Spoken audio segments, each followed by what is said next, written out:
Bom, então, boa noite a todos novamente. Hoje nós vamos continuar o livro 4, Esperanças e Consolações, no capítulo 1, Penas e Gozos Terrenos.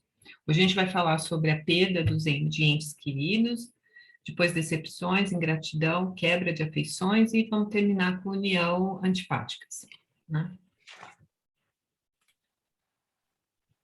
Bom, esse item 2, perda de entes queridos, começa com a seguinte pergunta.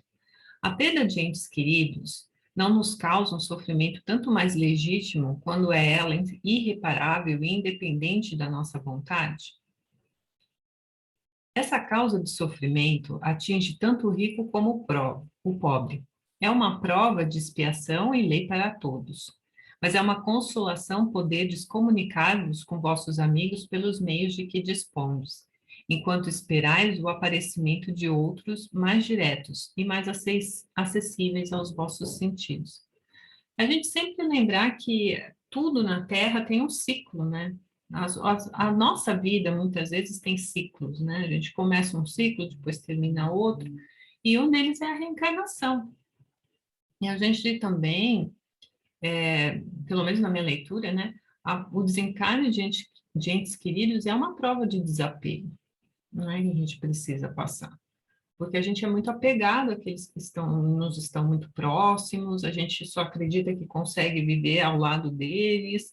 Então, num determinado momento da vida, a gente tem que abrir mão dessa companhia. Às vezes a gente não precisa, eu acho engraçado porque para quem mora fora, né, do Brasil e mora por muito tempo, eu já morei muito tempo fora do Brasil.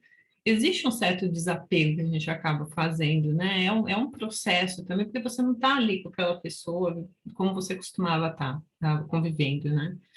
Então, o desencarne, a gente pode encarar como isso também, né? Claro que é difícil, claro que vem muitas dúvidas, né?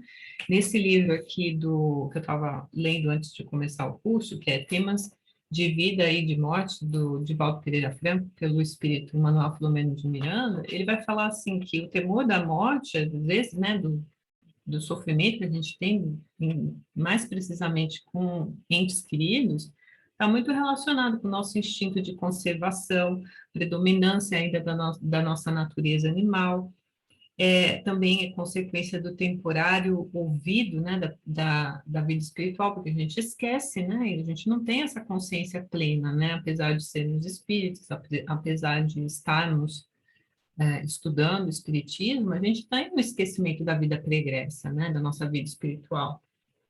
Então, causa dúvidas, né? E também é o receio de aniquilamento da vida, porque a gente, às vezes, vive muito constantemente essa materialidade, né? E ao ver, né, principalmente o corpo sem a animação mais, sem a vida ali, nos causa um certo trauma, né? Então, tudo isso é um processo para que a gente possa passar por essa prova. Por isso que é tão difícil falar, por isso que às vezes é tão difícil conversar a respeito do assunto, né? Mas a gente precisa aprender a conversar sobre isso para a gente ir quebrando, né, essas ideias que a gente tem enraizado na nossa mente, né? E, de novo, né, só com a reencarnação constante, né, veja que até a misericórdia divina vem através disso, a gente reencarnando, né, uma vez, duas vezes, várias vezes, que a gente vai se acostumando com essa ideia, e a nossa ideia para o espírito não é tão traumatizante mais, né? Mas é claro, né, se a gente pegar espíritos mais evoluídos, esse processo de morte, ele é simplesmente uma passagem, né? Basta lembrar o desencarne do Chico, né? Do Chico Xavier, né? Daí ele continua. Que pensar da opinião das pessoas que consideram as comunicações do além-túmulo como uma profanação? Não pode haver profanação quando há recolhimento e quando a evocação é feita com respeito e decoro. O que, acho que é o que aprova, que prova é que os espíritos que vos são afeiçoados se manifestam com prazer, sentem-se felizes com a vossa lembrança e por conversarem convosco. Profanação haveria se as invocações fossem feitas com leviandade. Aí tem um comentário do Kardec. A possibilidade de entrar em comunicação é um bem do, é um bem dos, é um, é uma bênção, né? Aqui ficou errado. É uma bênção doce, é uma doce consolação que nos proporciona o meio de nos entretermos com os parentes e amigos que deixaram a terra antes de nós. Pela evocação, eles se aproximam de nós, permanecem do nosso lado, nos ouvem e nos respondem. Não existe mais, por assim dizer, separação entre nós e eles, que nos ajudam com seus conselhos, nos dão testemunhos da sua afeição e do contentamento que experimentam por por nos lembrarmos deles.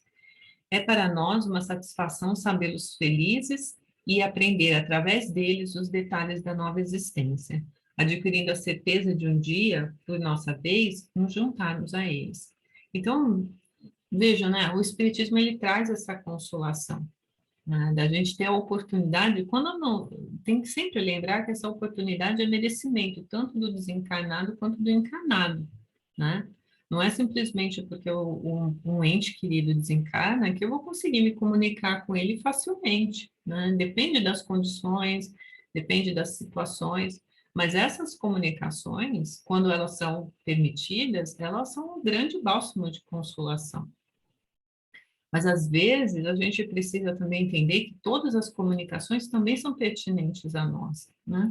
Se não necessariamente um espírito querido veio se comunicar conosco, mas de uma pessoa próxima, a outra pessoa que nos é próxima veio se comunicar, é a prova, né?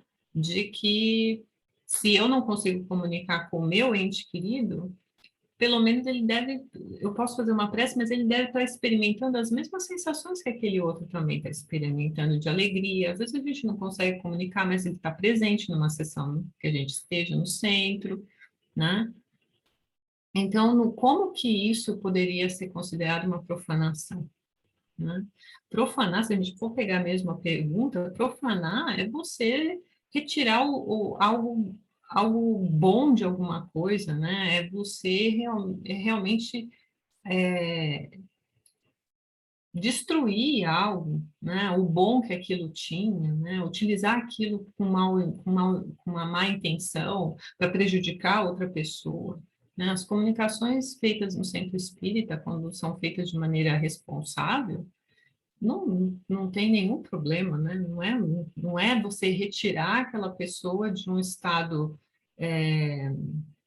superior e trazer ela à Terra para ela se comunicar com você, porque essa questão da profanação tinha muito disso também, né? Você retira a pessoa do paraíso para vir comunicar com você, você está retirando ela da tranquilidade, né? Se a gente pensar na época que o livro foi escrito.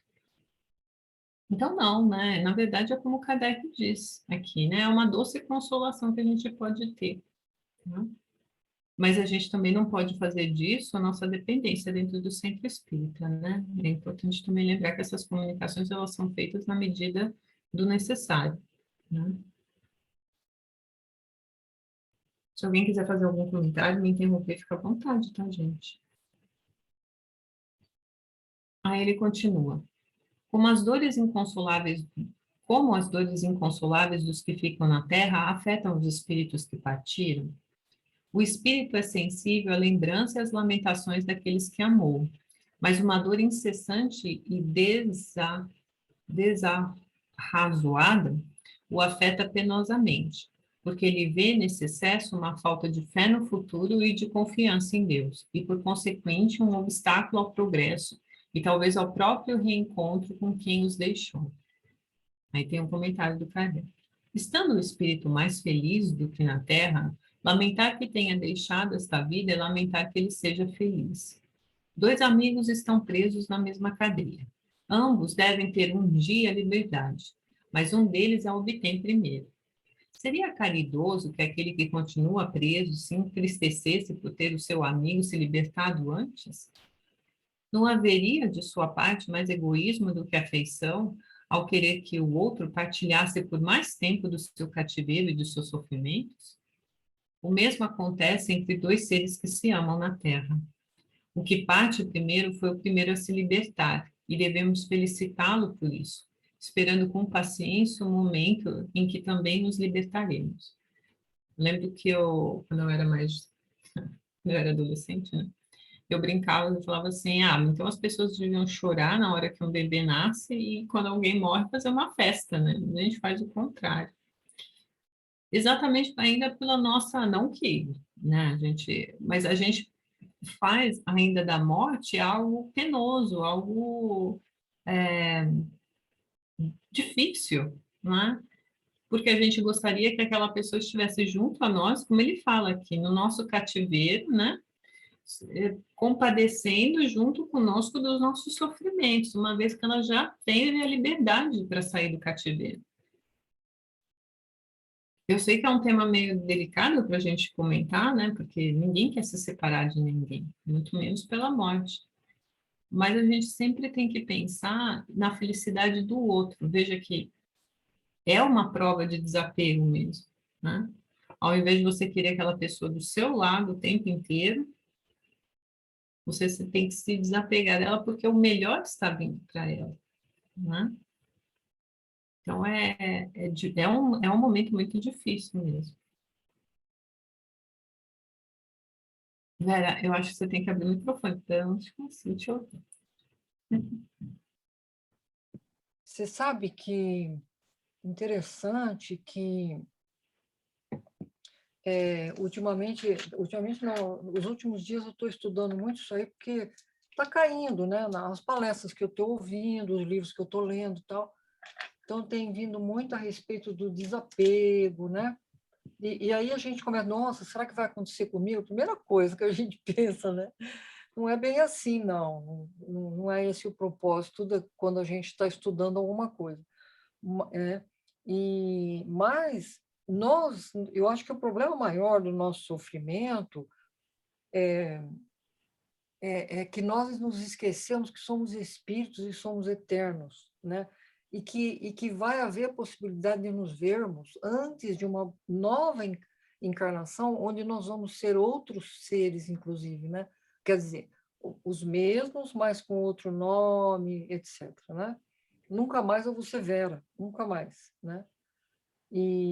Mas eu vou continuar sendo a mesma. Isso é importante. A saudade a gente vai sentir muito, nós vamos sentir dor, né? Mas o que nós não podemos ficar fazendo é se lamentando, né? Porque o espírito que se foi primeiro, ele vai sofrer lá. Exatamente por isso. Porque ele vai estar bem, né? É evidente que depois de um tempo, tal, né?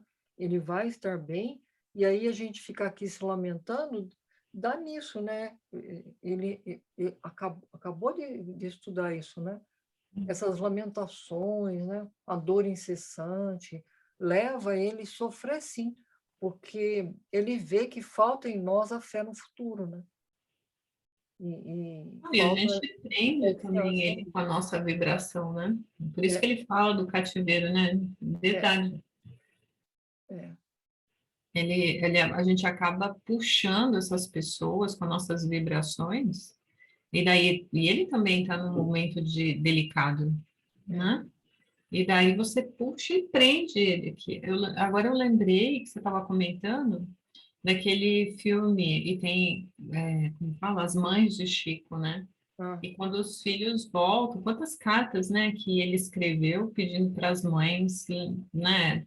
Olha, o amor que você sente por mim, você pode compartilhar com outra criança, né, com outro jovem que necessite, né? Eu preciso que você pare de chorar, porque senão eu não consigo ficar é, estável aqui, né?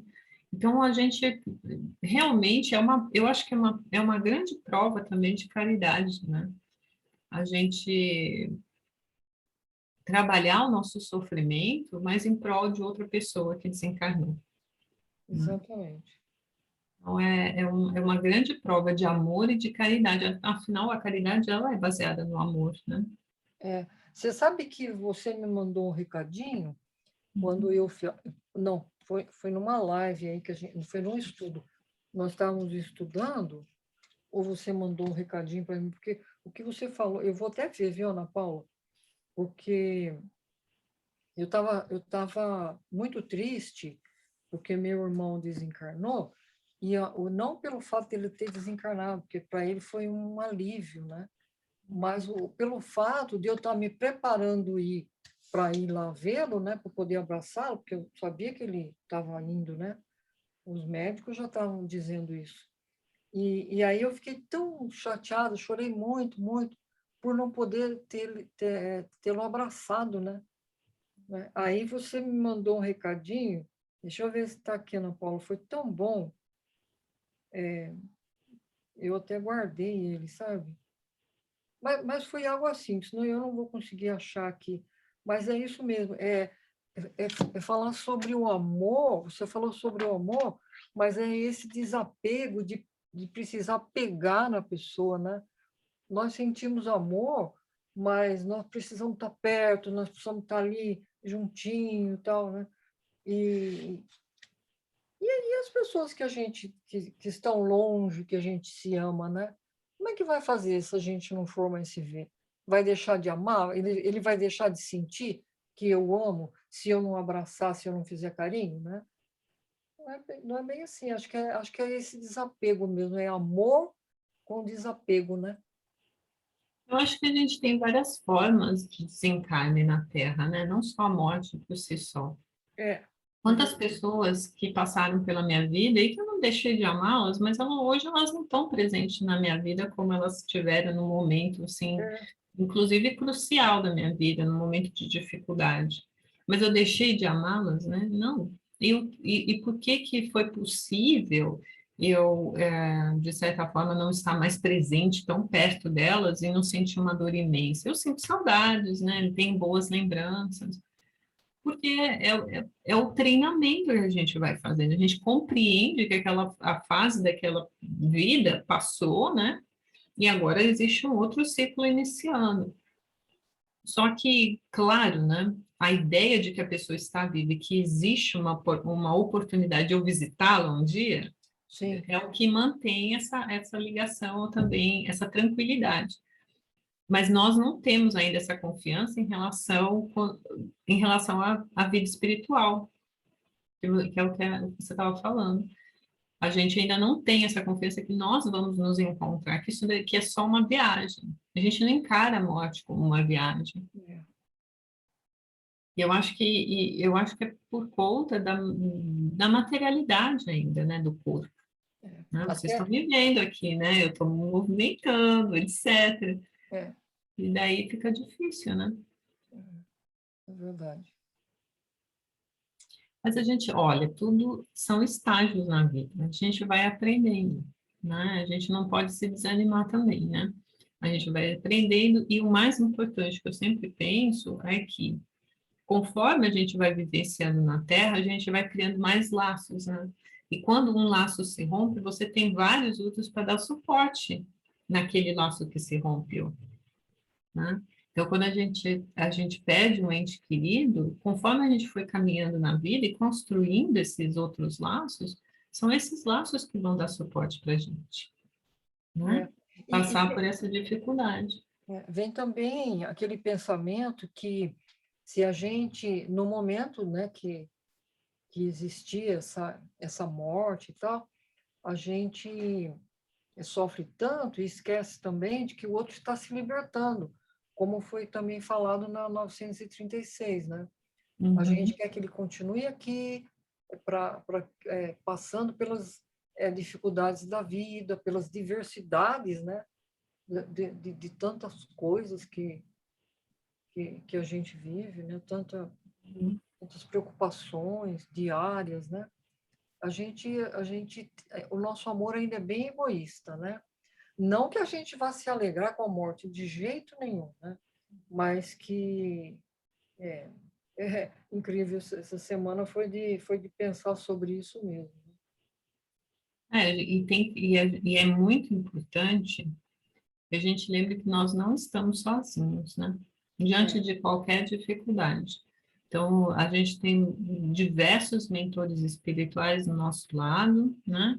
Que sempre, e é só lembrar das dificuldades que nós passamos na vida e quantas oportunidades nós tivemos de superá-las, né? Sempre há a ajuda necessária, sempre vai haver, na verdade, a ajuda necessária quando a gente estiver passando por uma dificuldade, né? O sofrimento, como a gente estudou na semana passada, né? O sofrimento, a revolta é opcional, né? A dor é o crescimento, mas o sofrimento, a revolta, a insistência é opcional, né? Emocional. Aí, continuando, né? Tem mais uma, eu esqueci que tinha mais uma parte do comentário, vamos lá. Faremos outra comparação. Tendes um amigo que ao vosso lado se encontra em situação penosa. Sua saúde ou seu interesse exige que vá para outro país onde estará melhor sob todos os aspectos. Dessa maneira, ele não estará mais ao vosso lado durante algum tempo, mas estareis sempre em correspondência com ele. A separação não será mais que material. Ficareis aborrecido com seu afastamento, que é para o seu bem? A doutrina espírita, pelas provas patentes que nos dá quanto à vida futura, a presença ao nosso redor dos seres aos quais amamos, a continuidade da sua afeição e de sua solicitude, pelas relações que nos permite entreter com eles, nos oferece uma suprema consolação, numa das causas mais legítimas de dor. Com o Espiritismo não há mais abandono. O mais isolado dos homens tem sempre amigos ao seu redor, com os quais pode comunicar-se. Suportamos impacientemente as tribulações da vida. Elas nos parecem tão intoleráveis que supomos não as poder suportar. Não obstante, se as suportarmos com coragem, se soubermos impor o silêncio às nossas lamentações, haveremos de nos felicitar quando estivermos fora desta prisão terrena. Como o paciente que sofria se felicita ao se ver curado por haver suportado com resignação um tratamento doloroso. E veja que às vezes o tratamento é para ambos, né? Tanto para aquele que fica e para aquele que vai para outro país, né? Porque é aquela situação que traz engrandecimento para ambos.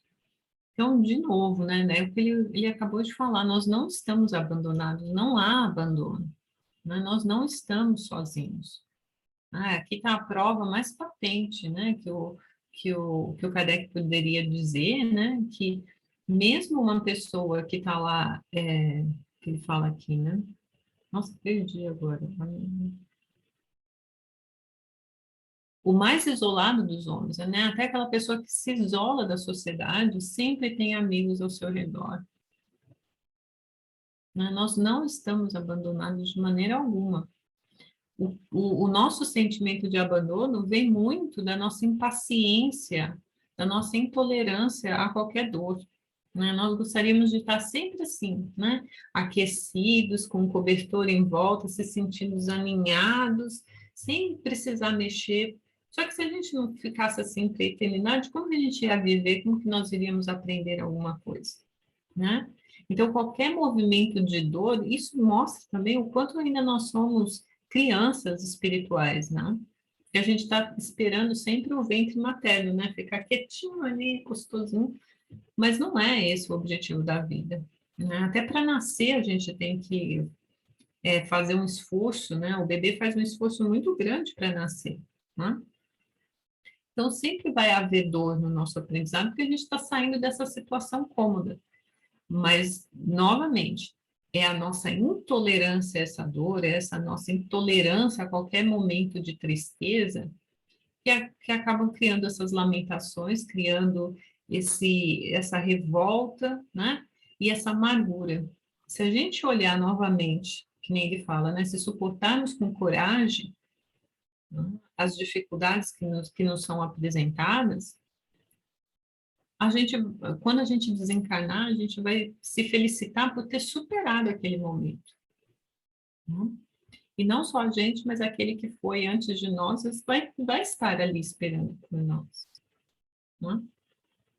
Claro, na condição sempre, né? Eu não posso deixar de falar aqui, na condição do merecimento, né? Na condição de que aquele espírito também tenha superado as dificuldades, né, em que ele se encontra. E se não, a gente vai ter a oportunidade de chegar lá e ajudar quem precisa da nossa ajuda também, né? Então, de novo, né? Lembrar sempre que o Espiritismo nos traz esse consolo, né? Mas é algo que nós temos que conquistar também, esse consolo, né? Aí, na terceira parte, ele vai falar sobre decepções, ingratidão e quebra de afeições. As decepções provocadas pela ingratidão e pela fragilidade dos laços de amizade não são também para o homem de coração uma fonte de amarguras? Sim, mas já vos ensinamos a lastimar os ingratos e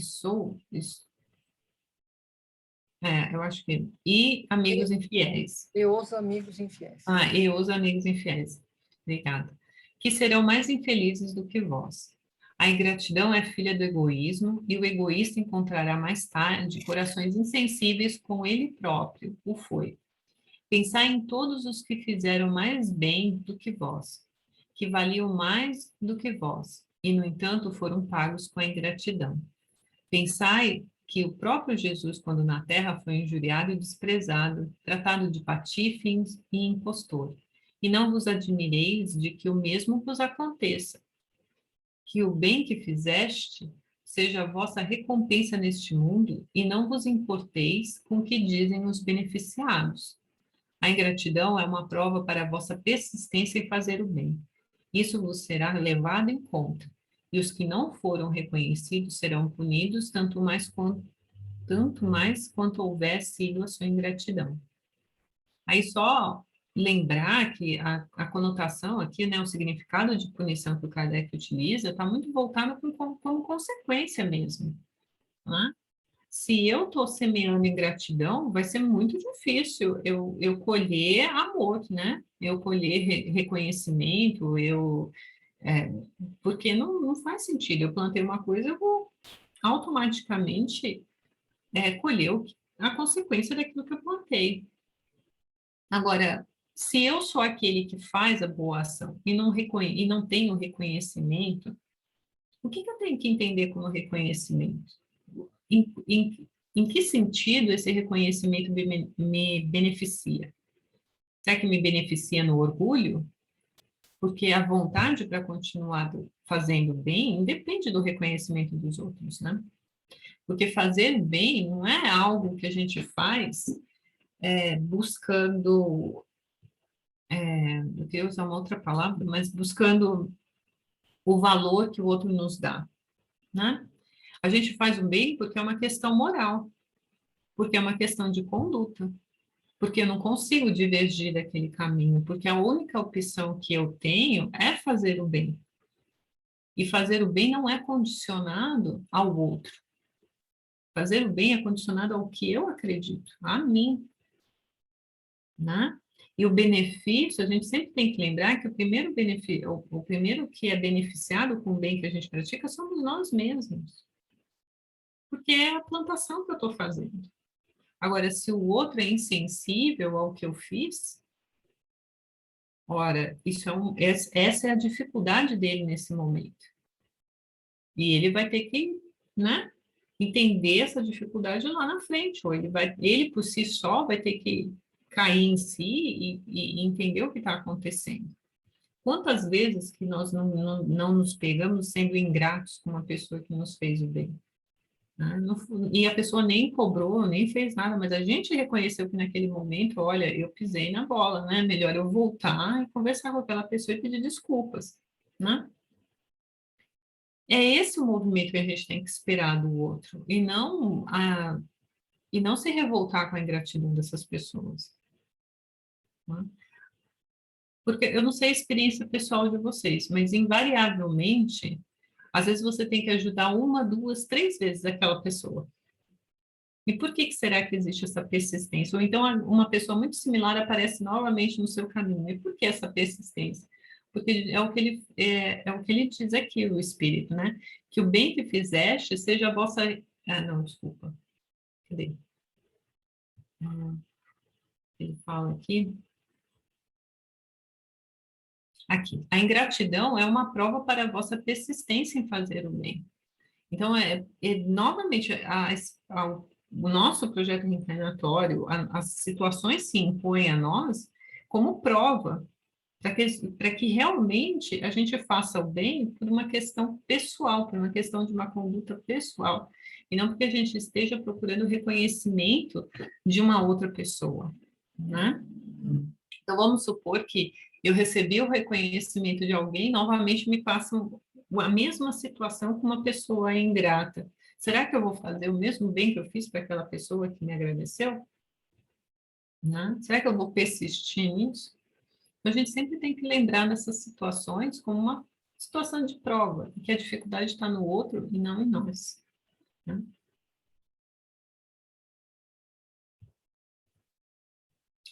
Aí ele continua, né? As decepções causadas pela ingratidão não podem endurecer o coração e torná-lo insensível?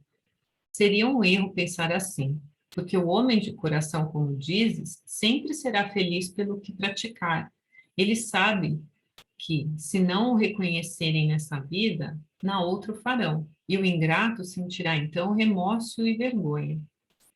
Ele continua: este pensamento não impede que o seu coração se sinta ferido? Ora, disso não pode nascer-lhe a ideia de que seria mais feliz se fosse menos sensível? Sim, se ele preferir a felicidade do egoísta, uma bem triste felicidade. Se ele sabe, no entanto, que os amigos ingratos que o abandonam não são dignos de sua amizade e que se enganou a respeito dos mesmos, não deve mais lamentar a sua perda. Mais tarde encontrará os que melhor o compreenderão. Lamentai os que vos tratam de maneira que não mereceis, pois terão uma triste recompensa. Mas não vos aflijais por isso. É o meio de vos elevar sobre eles. Aí então, um comentário do Kardec. A natureza deu ao homem a necessidade de amar e ser amado. Um dos maiores gozos que lhe são concedidos na terra é o de encontrar corações que simpatizem com o seu. Ela lhe concede, assim, as primícias da felicidade que lhe está reservada no mundo dos espíritos perfeitos, onde tudo é amor e benevolência. Essa é uma aventura recusada ao egoísta. Então, eu acho que a gente não precisa, muito pelo contrário, né? Eu acho que quando a gente encontra uma pessoa ingrata na nossa vida, a gente tem que ser sensível à dificuldade dessa pessoa. Qual a maior caridade que a gente poderia fazer, né, se a gente não pudesse fazer uma prece por essa pessoa, se a gente não pudesse, se a gente pudesse, né, aliás, mentalizar o bem dela, pedir para que ela na frente reconheça o que está acontecendo, né?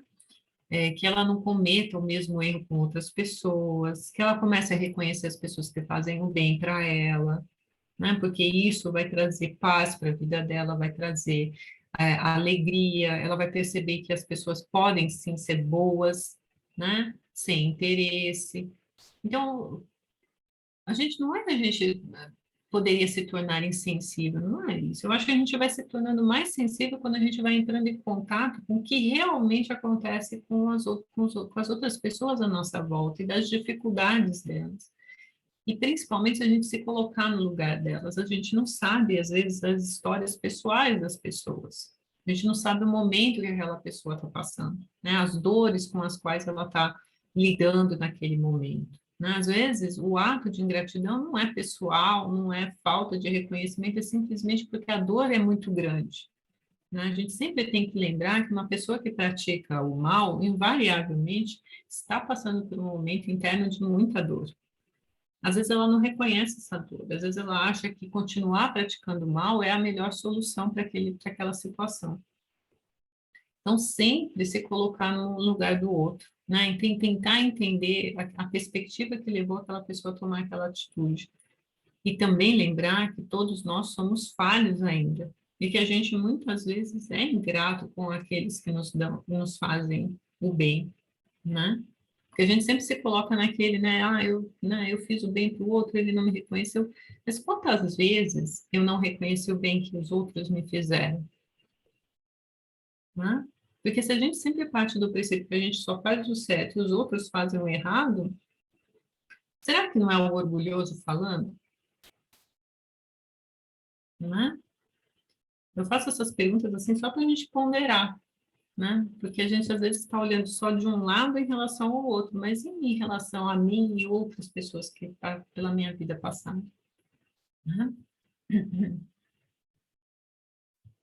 Aí ele continua através das uniões antipáticas, né? Veja que interessante, né? Primeiro, na primeira parte era muito mais ligada no estudo anterior, né? Que está falando sobre o desapego. Depois ele fala da ingratidão e automaticamente das uniões antipáticas, né? Vai aumentando, né, o grau.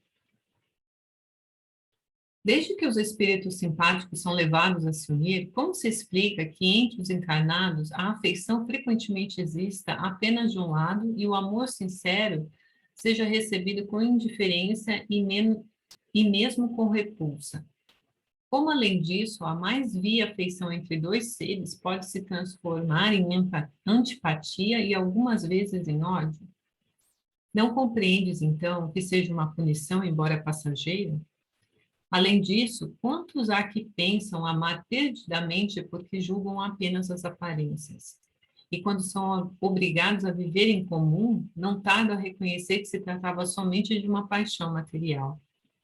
Não é suficiente estar enamorado de uma pessoa que vos agrada e que supondes dotadas de belas qualidades. É vivendo realmente com ela que podereis apreciar. Quantas uniões, por outro lado, que a princípio pareciam incompatíveis e com o correr do tempo, quando ambos se conheceram melhor, se transformaram num amor terno e durável, porque baseado na estima recíproca. É necessário não esquecer que o espírito é quem ama, e não o corpo, e que dissipada a ilusão material, o espírito vê a realidade. Há duas espécies de afeição, a do corpo e da alma, e frequentemente se toma uma pela outra. A afeição da alma, quando pura e simpática, é duradoura, e do corpo é perecível. Eis porque os que se julgam amar com um amor eterno acabam se odiando quando passa a ilusão. A gente vive, eu acho que uma forma talvez de resumir isso é que a gente vive muito no campo das ideias. E o que significa isso? A gente faz muitas ideias em relação às pessoas. A gente constrói imagens dessas pessoas e coloca elas numa determinada caixinha e invariavelmente a gente sempre ouve aquela expressão: ah, essa pessoa me decepcionou. Bom, como que essa pessoa te decepcionou? Você realmente conhecia essa pessoa? Você convivia ou você convivia com a ideia daquela pessoa? Porque às vezes a gente, inclusive, obriga a pessoa a conviver com a ideia que a gente tem dela. Não, quantas vezes a gente não fala para a pessoa: nossa, eu não imaginava que você era capaz de fazer isso. Eu estou impondo a minha ideia em relação ao comportamento dela, né? A minha ideia sobre essa pessoa. E o fato da gente se guiar muito, que é o que os espíritos estão falando aqui, né, pelos nossos cinco sentidos, a gente toma muito como atração física como se fosse amor à primeira vista. E a gente esquece que amar é um aprendizado, a gente aprende a amar. Tá? Porque, vamos até estender um pouco isso, por que que inimigos reencarnam como mãe e filha, ou como pai e filho? Porque é através desse aprendizado da infância, do amor filial, é que vai sendo possível construir um sentimento verdadeiro entre aqueles dois seres. Então, se entre pais e filhos é necessário esse tempo, a mesma coisa acontece com o casal, com outras pessoas, inclusive até com amigos. Né? A amizade também é um sentimento muito nobre, é um amor muito nobre. Né? Então, é um aprendizado. E esse aprendizado é porque realmente a gente começa a conviver com a pessoa e essas ideias preconcebidas, essas imagens que a gente tem daquela pessoa vão se quebrando ao longo do tempo e a gente vai conhecendo realmente aquela pessoa. Mas aí eu faço uma pergunta, né? Se nós estamos aprendendo a amar, né, e se a gente só pode amar o outro como a nós mesmos, qual é a imagem que a gente tem de nós mesmos? Qual é o amor que a gente criou dentro de nós em relação a nós mesmos? Né? Colocar no outro, de novo, a responsabilidade de uma relação amorosa também é cruel com a outra pessoa. Porque a gente só pode amar aquilo que nós aprendemos a amar. E eu não posso amar outra pessoa como eu não me amo. É incompatível esse pensamento. Eu não posso esperar que eu vou me amar através do amor de outra pessoa em relação a mim. Pelo fato da gente não conseguir ainda articular isso muitas vezes, que eu falo a gente no sentido da sociedade, né? É por isso que a gente vê tantos casamentos e tantas pessoas, às vezes até amizades, sendo desfeitas, né? Eu não queria chegar no ponto que ele fala aqui no final, né, que julgam amar com amor eterno acabam se odiando, mas que acabam criando inimizades, né? Amizades que eram tão que quem olhasse por fora, né, acreditava ser perfeita e que de repente você não entende como que ela foi desfeita, né? Ou um casamento, um relacionamento, né? Onde as aparências pareciam tão perfeitas e de repente desmoronam. É basicamente por isso, né? Porque a gente se nega a conhecer o outro, muitas vezes a gente prefere conviver com a ideia que a gente tem do outro. E esse é um processo, só para terminar, esse é um processo demorado, né? Para a gente ter essa consciência de tudo isso. Né? De novo, né? Nós estamos aqui num aprendizado, e a gente vai tomando consciência disso e vai aprendendo de pouquinho em pouquinho. Né? Colocar isso em prática da noite para o dia é praticamente impossível, né? Aí ele continua: a falta de simpatia entre os seres destinados a viver juntos não é igualmente uma fonte de sofrimentos, tanto mais amarga quando envenena toda a existência? Muito amarga, de fato, mas é uma dessas infelicidades de que, na maioria das vezes, sois a primeira causa. Em primeiro lugar, as vossas leis são erradas, pois acreditais vós que Deus vos obriga a viver com aqueles que vos desagradam? Depois, nessas uniões, procurais quase sempre mais a satisfação do vosso orgulho e da vossa ambição do que a felicidade de uma afeição mútua. E sofreis, então, apenas a consequência dos vossos preconceitos. Mas nesse caso, não haverá quase sempre uma vítima inocente? Sim. E é isso, e isso é para ela uma dura expiação. Mas a responsabilidade de sua infelicidade recairá sobre os que a causaram. Se a luz da verdade tiver penetrado em sua alma, ela se consolará com a fé no futuro. De resto, à medida que os preconceitos se enfraquecerem, desaparecerão também as causas das infelicidades íntimas. Então, a gente tem que voltar um pouco no tempo e lembrar que esse livro foi escrito lá em 1860, né, um pouco antes. Por quê? Porque naquela época a separação entre casais não era bem vista, né? Então existia um preconceito muito grande. E é em relação a isso que o Kardec está perguntando, né? Daí os espíritos explicam, né? Em primeiro lugar, as vossas leis são erradas, porque Deus não obriga ninguém a manter um relacionamento que vai perpetuar a infelicidade de ambos, e às vezes, né, como a gente vê, infelizmente, inúmeros exemplos, principalmente aqui no Brasil, acabam na morte de um, né? Porque não houve a maturidade em entender que aquilo não era um relacionamento saudável para ambos, né? Ou às vezes causa sofrimento, inclusive para os filhos, porque as pessoas querem manter como ele fala aqui no final, né, o vosso orgulho e vossa ambição, né, dentro daquele relacionamento, como se ele fosse um símbolo, né, um status social, né? De novo, é a gente colocando a matéria à frente do que é realmente importante, né?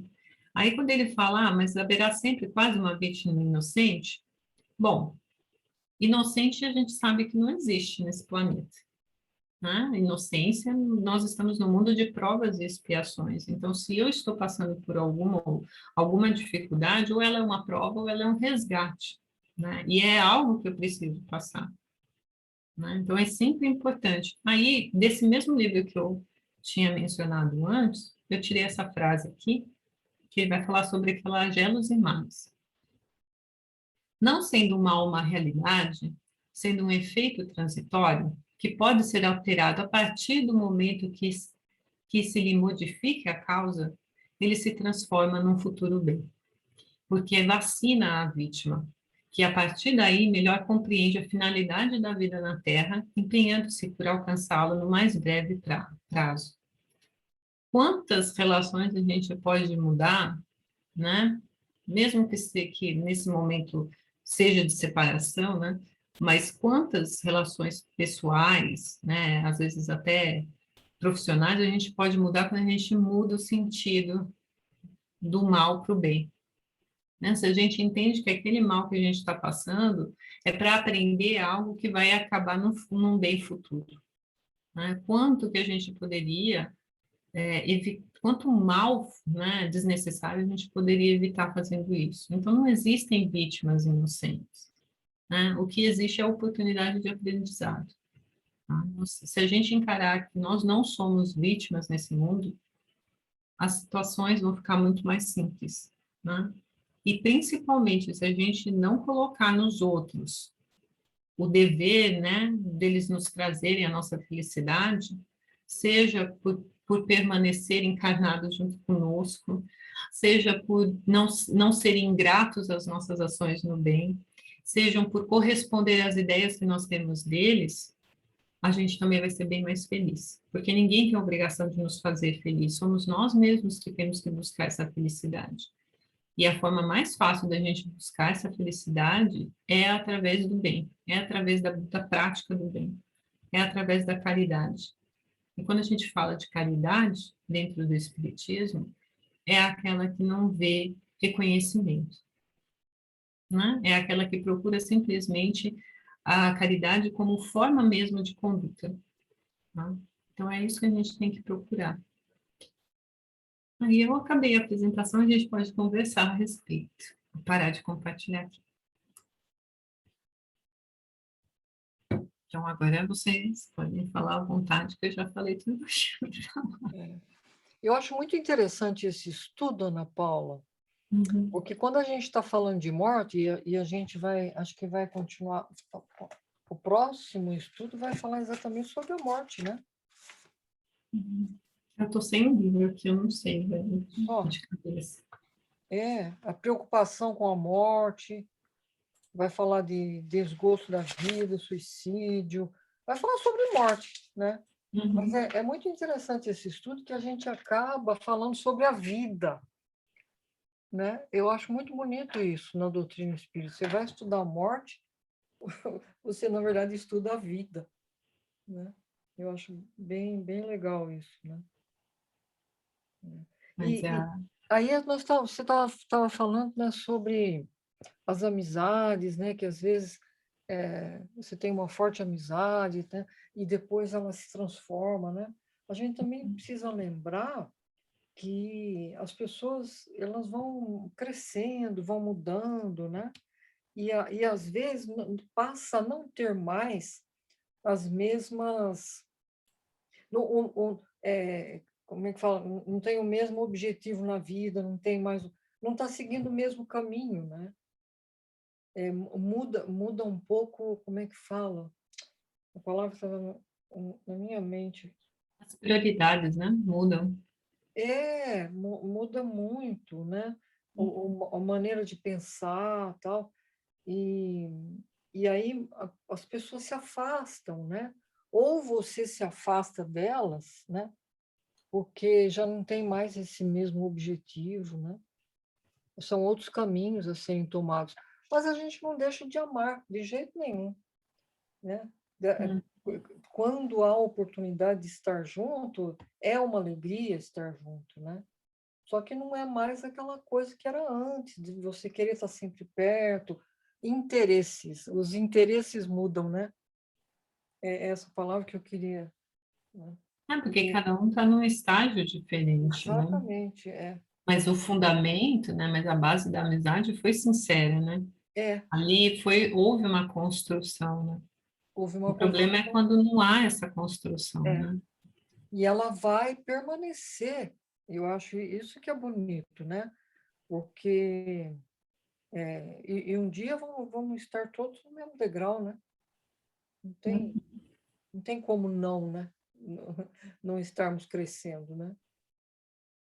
De novo, né? É um momento de esperar pelo outro, né? É, Ou do outro nos esperar o também, outro né? é. Quantos que estão nos esperando lá do outro lado? Exatamente. Quantos não estão já nos esperando, né? Uhum. Nem me fale. É isso mesmo. Mas é o que eu mais, o que eu queria falar é assim, que todas as vezes que eu fui estudar a morte dentro do Livro dos Espíritos, eu percebi que a gente vai estudar mesmo sobre a vida, né? Porque a morte não existe, né? Mas Não, ela é uma continuação, né? é uma Só que, continuação. só que a vida espiritual, ela é uma consequência muito mais direta da forma como a gente vive aqui, porque, como alguns autores falam, né, existe uma dilatação da consciência de tudo que nós Sim, fizemos aqui, né? A gente vivencia de maneira muito mais próxima as consequências do que nós fizemos aqui. você vivencia mais expressivamente, né? As emoções, os sentimentos, tal, né? Não, porque a matéria não tem mais importância, né? É, é verdade. É. E, na verdade, você falou isso aí, só para frisar um pouco, o que acontece com todo o nosso sofrimento, né, em relação à morte, é o nosso materialismo ainda, né? Uhum. Do querer estar ali a qualquer custo, né? De querer estar junto, de querer estar, né? Mas nós Eu vamos acho, aprendendo, né? ah, Ah, eu acho assim que é interessante, né? Ao mesmo tempo, por exemplo, que eu ponho a mão sobre o meu braço e essa sensação, né, de eu colocar a mão sobre mim e entender que eu sou, né, que eu sou alguma coisa, né, que eu estou presente aqui, mas essa dualidade que a gente tem de viver as ideias, né?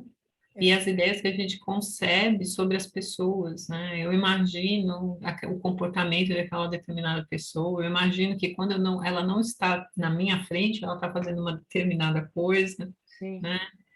Então, é engraçado como a gente fica lá e aqui, né? A gente fica muito preso, às vezes, nessa matéria, mas, ao mesmo tempo, a gente fica muito preso às nossas ideias, que não são reais, né?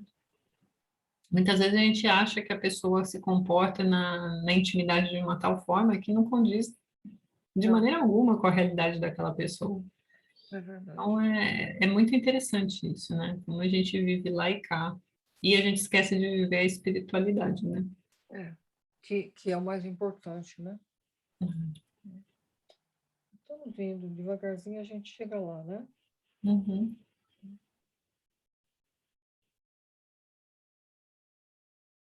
Alguém mais queria fazer algum comentário? Fica à vontade.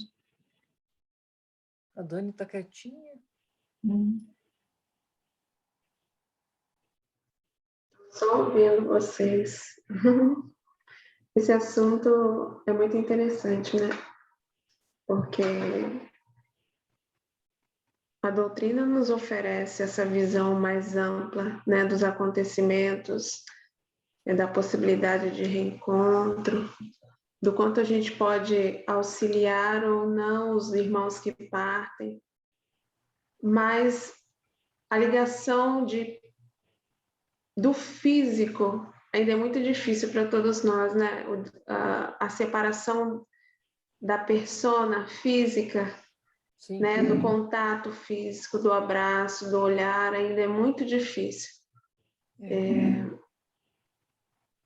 Mas, como a Ana falou, né? O reencontro nos fortalece. As informações que os espíritos nos trazem nos fortalecem. E ao mesmo tempo nos fazem melhorar, buscar a melhora, né, para um possível reencontro, para estarmos preparados, né, para auxiliar também, né, os nossos irmãos que partem. E esse assunto é delicado para mim, porque tem 8 meses só que meu pai foi, e ainda é muito vivo para mim sim, a falta que ele me faz de ouvir a voz dele. Mas, ao mesmo tempo, eu tenho meu coração muito grato e consolado, porque eu sei, né, que apesar dos meus olhos não verem, meu pai não está longe. Com certeza. Sou muito grata à doutrina por isso. Porque eu imagino o quanto é difícil para as pessoas que não têm, né, essas informações que a gente tem, né, Verinha? Pois é. Que acham que a vida terminou, né? Igual o Elahá disse na palestra, né? Como é importante essa oportunidade que a gente tem de propagar essa informação, né? Porque diminui tanto o sofrimento de tanta gente, você ter alguma expectativa, uma certeza, né? Porque muitas pessoas ouvem falar da vida após a morte, mas não tem certeza, né? A certeza que hoje a gente já consegue ter com a doutrina espírita. Então, como ele falou, né? Vamos propagar essa informação. Foi muito boa a palestra ontem e muito bom hoje o estudo, Ana. Obrigada. Muito bom mesmo. Você falando, Dani, me lembrou de uma coisa. Meu irmão, ele se foi no finalzinho de agosto. Acho que foi isso.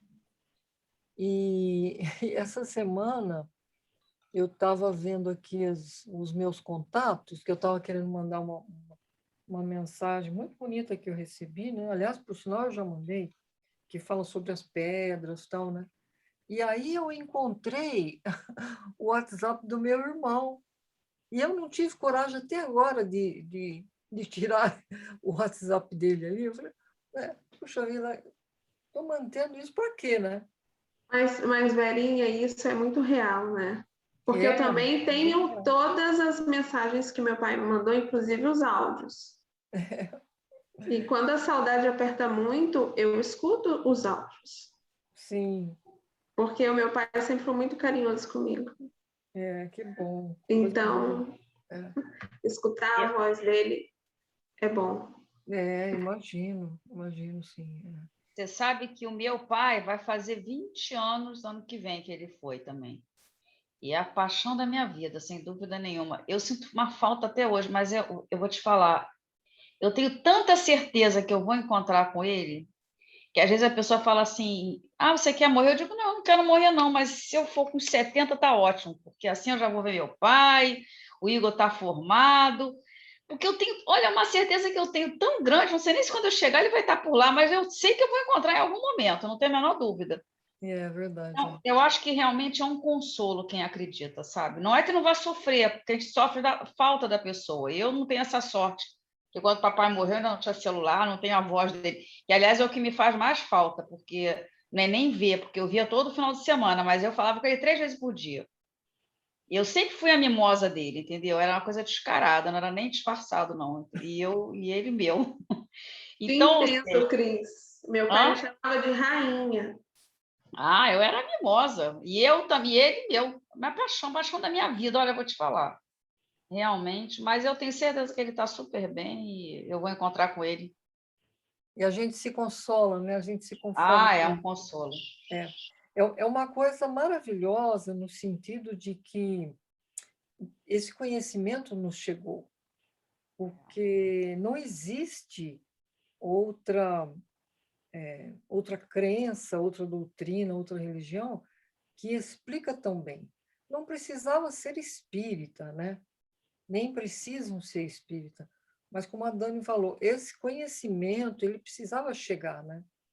Da imortalidade, da vida realmente que segue, né? Isso é um consolo muito grande para nós, né?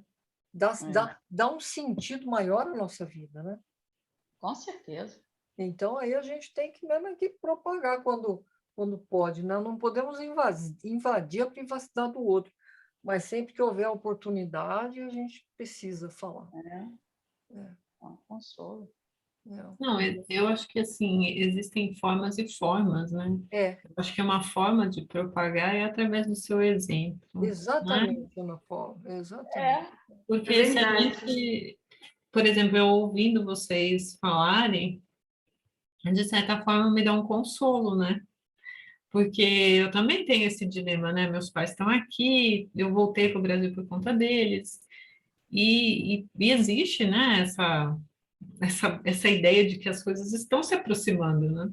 É verdade, Ana. E quando a gente conversa e a gente convive com outras pessoas que passaram pela mesma experiência e tem a certeza que existe uma luz no fim do túnel, tudo fica também mais simples, mais fácil, né? A gente está numa grande cadeia de solidariedade. As nossas experiências são as nossas pontes de solidariedade. É verdade. Eu acredito muito nisso, né? Que quanto mais a gente conseguir verbalizar aquilo que nos aflige, né? Menos vai nos afligir? É, Isso. menos, né? Menos vai afligir. Uma coisa que você falou é o momento certo, né? Porque tem muita gente que até chega a ser falta de caridade, a pessoa está no auge do seu sofrimento, né? E a pessoa fica, não fica assim, né? E é necessário a pessoa viver o luto, né? Para internalizar isso, resignificar isso, né? Tudo tem a hora certa, né, Verinha? Tudo tem a hora certa, E às vezes o que a pessoa precisa é só sentar do lado, né?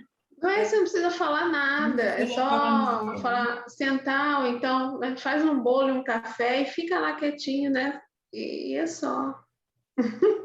É verdade. Bolo com café é muito bom para tudo. É claro que a gente também, né, só porque não sei quem vai assistir, né, depois, mas assim, lembrar que tudo também tem os seus limites, né? E se a pessoa realmente estiver numa dor muito profunda, a gente precisa, às vezes, buscar ajuda, né?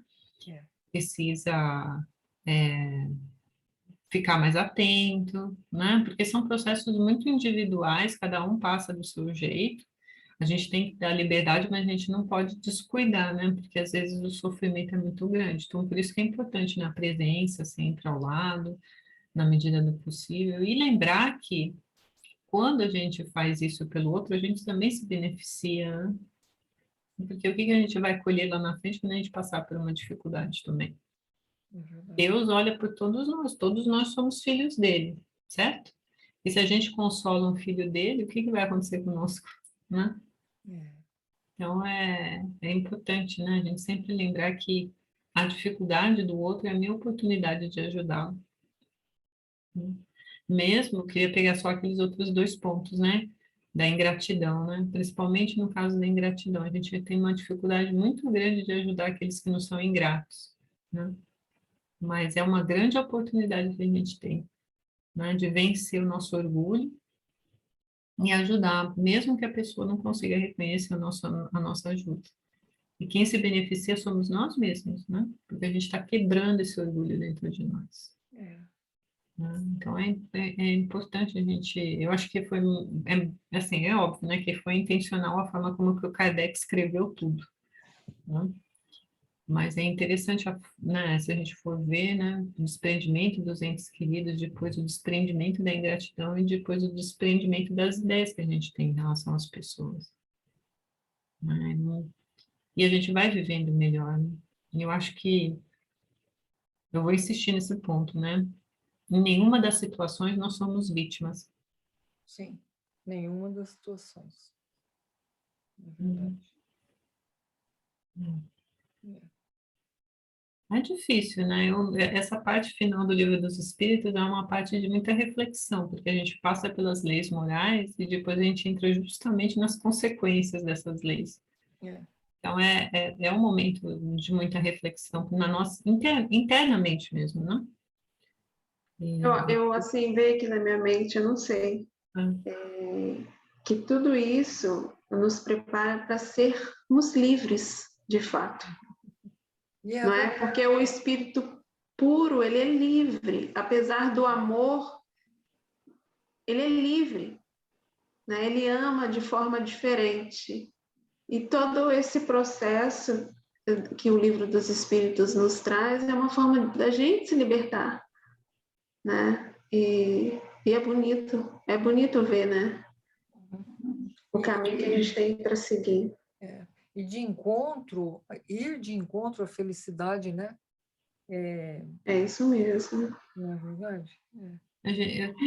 A gente até esqueceu, né? Ele comenta, né, também a questão de Jesus, né? Você estava falando de liberdade, na hora eu lembrei, né? Que é uma liberdade maior de Jesus continuar amando apesar de tudo, né? É, Apesar de tudo que ele passou por aqui. pois é. É isso. Realmente ele é um grande exemplo, né? Veja que ele não, a propagação do bem que ele fez não foi através de imposição, né? Teve palavras, ele foi enérgico quando houve a necessidade, mas o que permaneceu até hoje foi o exemplo, né? Como é Foi que o dizia? exemplo. Quem dizia isso? Paulo? Não me lembro agora, Ana Paula, Que, que nós temos que não falar, na verdade, é exemplificar, né? De preferência, não. E como é que é uma frase tão bonita? não lembro. Eu Quando fiquei, exemplifique e e se se necessário, fale. se necessário, use as palavras, É, né? Se necessário, né? se necessário. Porque às vezes nem é necessário, né? É Às que nem a vezes, gente estava falando, né? Às vezes a é, pessoa está no luto, não é sim, necessário falar nada, né? Basta ela ter a certeza que você está ali do lado que as coisas vão melhorando, é, né? é verdade. É isso aí. Muito bom. Semana que vem tem mais. Continuar esse assunto, né? Muito bom. Mas aí volta o apresentador oficial, o condutor oficial. Não sei não, se ele não vai pedir para você de novo. Você Não, conduziu muito bem, Ana, né? muito bem mesmo, viu? E, aliás, eu já até falei para ele, tá? A Ana é professora, ela tinha que assumir mais um diazinho, que eu estou sentindo uma falta do sábado. Pois é. É, a Ana podia assumir outro dia. Quem sabe, né? É É. mesmo. A gente Ah, podemos aí pensar, né, Ana Paula? A gente já conversou sobre estudar num outro dia aí, né? Mas uhum, continuar o livro de algum o estudo de algum livro, né? Mas vamos conversar, gente. Agora eu só vou pedir para isso ser em fevereiro para frente, tá? Porque eu não quero Ah, perder sim, data. agora você vai curtir aqui a tua terrinha. Ah, vou curtir um pouquinho aí. Dezembro, janeiro, eu tô aí. Se Deus quiser. Isso aí. então, só para encerrar, aí vem É. a pergunta derradeira. Quem gostaria de fazer a prece de encerramento? Eu posso dizer que hoje eu estou precisando de prece? Não, Bom, não é bem isso, não. É que eu tô tá assim. Bom, eu vou fazer, pronto. Esse é o momento de quando a gente não, né? Vamos fazer, ok? tá. É que o sono está me deixando mole. Daqui a pouco eu vou para a cama. Vamos, então, nesse clima gostoso de conversa sobre essas lições benditas que nos chegam, que nos foram ensinadas através dos espíritos superiores, as lições que nos chegaram através de Jesus, nosso Mestre, pela sua exemplificação, nós agradecemos, sentimos-nos agradecidos imensamente e procurando também sentir que a nossa volta, de cada uma de nós que aqui estamos, nos nossos lares, distantes umas das outras, mas conectadas por um único objetivo de crescer através do estudo, nós sentimos a presença amiga de amigos que vieram nos auxiliar. E nós também temos que agradecer a eles por estarem nos intuindo, ajudando-nos a fixar em nós esses ensinamentos que só nos traz engrandecimento. E é nesse clima, mestre querido, de gratidão, que nós pedimos-te forças, coragem, para podermos continuar, querendo mais e mais receber essas lições benditas, que nos levam sempre para frente e no mesmo caminho que o Senhor nos pede para ir. Querido mestre, mas muitos não estão conosco, muitos não te conhecem, e nós pedimos por eles, Senhor, porque sabemos que sofrem sem o conforto das suas benditas lições, sem o aconchego, Senhor, das suas palavras amigas, que nos ajudam a prosseguir, embora encontremos tantas pedras no nosso caminho.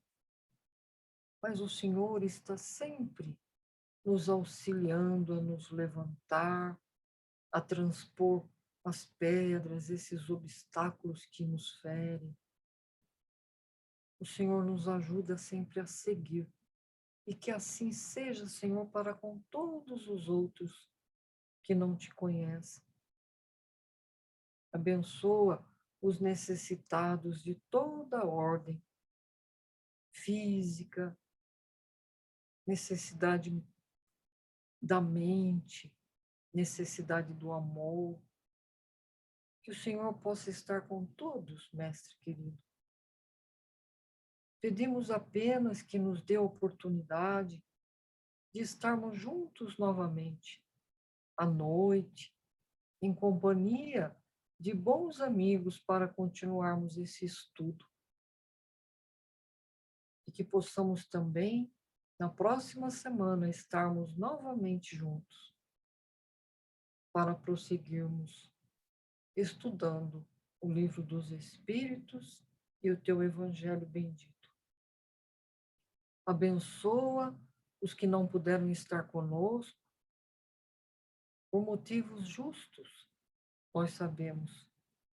Mas onde estiverem, que possam ser abençoados, amparados e assistidos também nas suas necessidades.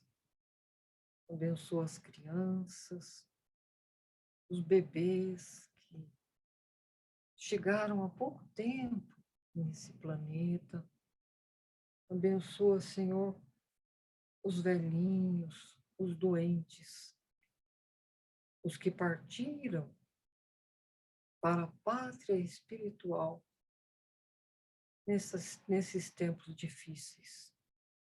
Que todos possam ter a calma necessária para entender o que estão vivendo neste momento.